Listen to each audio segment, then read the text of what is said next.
Hello, my name is Thomas Snitker, and I'm here to talk about involving our audience, the children, in our product development. Me and Profile, and a book I wrote recently about user research with kids. This shows the various platforms we work on at Lego with the research. So it involves print media like a catalog, a product catalog, a magazine, various apps, a bunch of different kinds of toys, but also Lego Braille bricks as in the middle, websites for adults and websites for children and apps for children. So really a broad portfolio of platforms we work in. Also work in advertising campaigns. I will put a link to this campaign in the chat. A lot of the work can be shown like this, where we work within the blue circle in the very front end of innovating our products with and try to involve the audience as much as possible. A product cycle can look like this over 4 years, condensed, where we have a ton of ideas in the beginning and need to figure out which of the ideas have traction. And it sort of slowly but surely turns into maybe less, roughly 400 products a year. So there's a lot of work to do there. Our work focuses on optimizing the user experience. So it happens throughout all these stages that you saw in the previous chart. It's often very iterative and agile and quick and dirty, but it's also the opposite, slow and clean. And we work globally and trying to score our products as well, which is also something I talk about in my book. It's a challenging research area. And one of the reasons is, let's take an example here, that kids and parents have very different passions and interests. So if you were to eye track the parents, you could see on the left, they would be focusing on the written material, like the text, whereas the kids will be focused on the play opportunities, the invitations to play with the minifigure. So the product should probably look like this if they were to design it. So let's take another example. So that was passions. This is sort of more on a cognitive level, where you as adults, I'm imagining, would struggle to make this equation fit. But once you see it from the kids' perspective, you can see that, yeah, actually there are 10 plus 20 equals 2 circles that you can crayon. So just to get you thinking about how big of a divide there is between the parent cognitive skills and also passions and the children's. A third layer of complexity in my work is that we, like Steve Buscemi, come in as researchers who are not kids, and we try to understand from them. And just that mere setup is really complicated, especially when what we want to study is the complexity that involve the sort of flow, the losing time of track and track of time and place to be absorbed in play, which is the top right area. Especially sometimes when some of our products are designed to scare kids. This is a product line called Hindsight that was launched for the 8+ age range. It was actually supposed to scare off the 6 to 7 year olds. So how do you do that in a reliable and meaningful manner? This is my CEO, and what I want to talk about today is how we convince a CEO like that they should trust UX and research to be a meaningful development of the business. And of course, I will tell him about UX, user experience. I'll tell him about search engine optimization, information architecture, business intelligence, click-through rates, then net promoter score, some 3-letter abbreviation. But most of all, what he wants to talk about is the return on investment. And I'm just trying to put up a little frame in this talk that we are the investments of our CEOs. We are the eye. And one way for us to deliver is to have them pay attention and pay respect to that investment. I think we can do that by empowering the business with the customers. So that's what I'm going to talk about. So we need to know how value is created through UX, for instance. And I have this really cool poster from Susan Weinschenk of human factors. It's a few years old. I'll just dive into a few areas where we actually deliver this value. And here's an example where the user asks for the cherry flavor, and it sort of gets transported through communication to the developer, but we also have other stakeholders. And the example from before is how can we, as researchers, as UX people, make sure that this communication happens as effective as possible. And also from that poster, I have a few pointers to how we do it. We do user research where we look at behavior, but we also do user-centered design where we involve the audience. And the reason is simply that we can measure the effect of involving the audience in the development process and also afterwards through all these different areas that we convert more people will register, fewer will abandon, fewer will call our customer service. It will require less training from the audience, but also from our own staff. And it will invite more use. It'll save time for them. It'll save time for the developers and reduce errors. And I have an example of reducing errors that we can use. We can put the fear in our CEO. Here's an example. Go back a few years. It's Hawaii. It's January. The 2.5 million inhabitants plus maybe 2 million tourists are lounging on a Saturday morning when suddenly this beeps in on all the mobile phones that there's a ballistic missile threat inbound. Seek immediate shelter. This is not a drill. So this is at 8. Back in England, Tottenham and Everton are playing, but you can see on the TV screens the red alert bar comes in. Mom calls twice, but then shortly after, half an hour later, we see all these big posters saying that, oh, it was an error. And also they send out a text message saying that, yeah, there's no missile threat or danger. It was false alarm. It turns out the reason they send out a false alarm is that this is the interface where they test the system. And it's sort of really difficult to see what is actually the right track. And the UX community spent 10 minutes redesigning that very clumsy interface to make sure that, when you send out a live alert, you press I am sure. So reduce errors. Here's some pointers to links where you can see some more examples of how big of an impact it had. So your CEO will listen to that, I'm sure.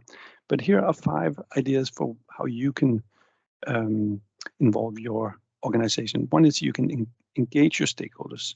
And I'm suggesting that you change your report nice and written and well formulated, but maybe turn it into a quiz or a survey.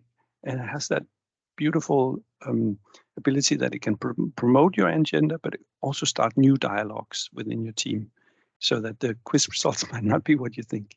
One platform is Kahoot.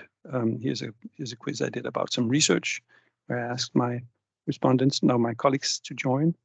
Here's another version. Here's in Microsoft Forms, you have this ability to make surveys or quizzes. So that maybe that's an idea. Another suggestion for you is to camp out and be more close to your audience. It requires a few things. You have to know where your consumers hang out, and it has to be comfortable to set up tests, actually, physically. Maybe you can get your colleagues and stakeholders to join, and maybe they can even follow the studies sort of very firsthand. And maybe they can, as the last point, maybe they can follow a protocol and do some of the light, simple research tasks like in interviewing. I've done this several years now at a venue called Lego World. Maybe you don't have a similar event, but this is where our audience immerse themselves in a sea of Lego, literally. So I called it UX Research for a Day, and I invite my colleagues to join. And we have this little area where we can invite the audience that strolls by. In these colored boxes, you can see the different teams. They got a table each, and here are some pictures from where we set up our study with name tags and T-shirts, and this is a reception table.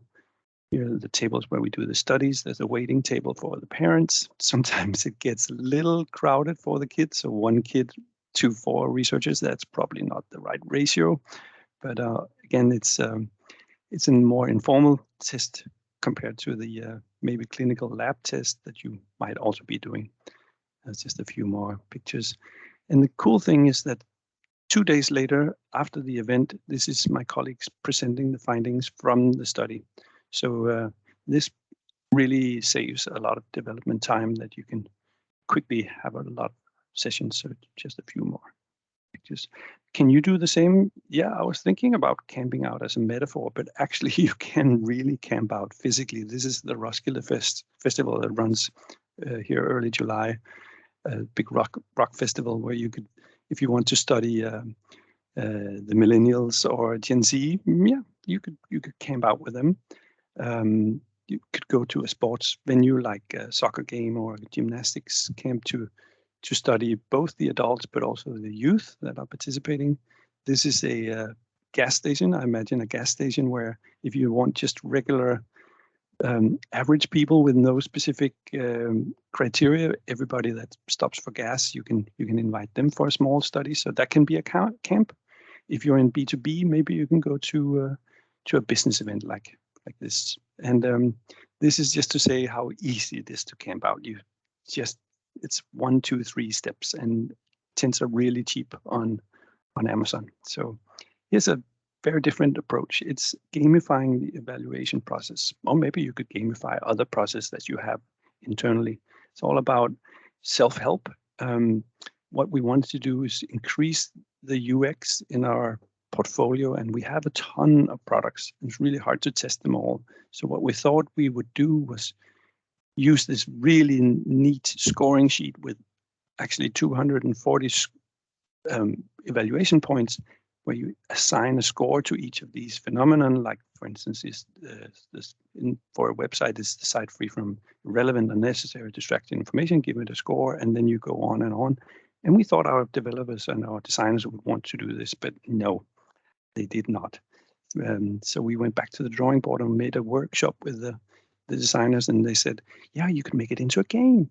Come up with a cool name, like the Evalutron.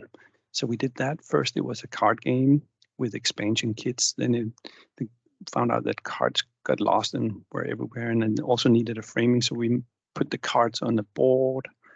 And then we found out that we needed to put in reflection boards. So this is breaks. So this is just a few of the earlier iterations where my colleagues are playing the Evalutron. So now we actually have a web edition, a games edition, and an app edition. And these are just some of the features that are involved in the steps. And now the cards have been placed directly on the board. So you read from the board and you play there. And once you're done playing, this is actually the output where you put in findings. So you score the findings, you give them a number, and at the very end, you figure out how much effort it would be to fix a certain problem. That's the horizontal scale, and how much impact you imagine that it'll have on the user's experience. So that's the vertical scale, and you would obviously want to start fixing those that have least effort and most impact. So we played that several times, and now we are actually turning into a game online, so that one of my interns have been working on this.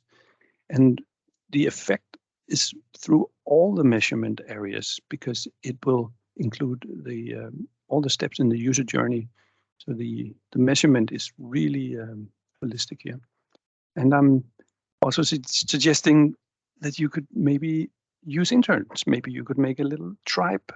Maybe that's a way for you to help your organization develop within UX. This is a group of interns I had a few years back that made themselves into minifigures. It's me, the bald guy with the glasses in the front.